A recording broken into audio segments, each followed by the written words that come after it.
সুপ্রভাত। আজকে আরও একটা নতুন দিন, নতুন সকাল, আর আমি মন্দিরা চলে এসেছি আরও একটা ফ্রেশ মিনি ব্লগ নিয়ে।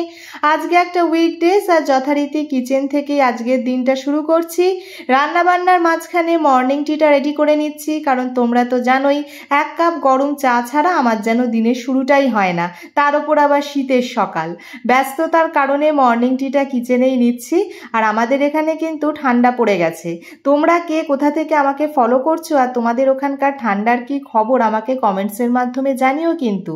অন্যদিকে মিস্টার বাগচি যথারীতি তার সময় মতন অফিসের উদ্দেশ্যে বেরিয়ে পড়ল। আর সকালের দিকে এই মিঠে রোদ্দুরটা কিন্তু বেশ ভালোই লাগে। এই মুহূর্তে জামা কাপড়গুলো গুছিয়ে নিয়ে যাচ্ছি ভেজানোর জন্য। আজকে কাঁচা ধোয়া হবে, আর শীতকালে কাঁচা ধোয়া একটা বড় সমস্যা। কাজের মাঝখানে এখন নিজের ব্রেকফাস্টটা সেরে নিচ্ছি, এরপর সংসারের বাকি সব কাজকর্ম মিটিয়ে ছাদে এসে জামা কাপড়গুলো সব মেলে দিয়ে গেলাম। এবার যাব আমি ফ্রেশ হতে। ফ্রেশ হয়ে লাঞ্চ কমপ্লিট, আর এদিকে বেলাও শেষ হয়ে এসছে, সানসেটও হচ্ছে।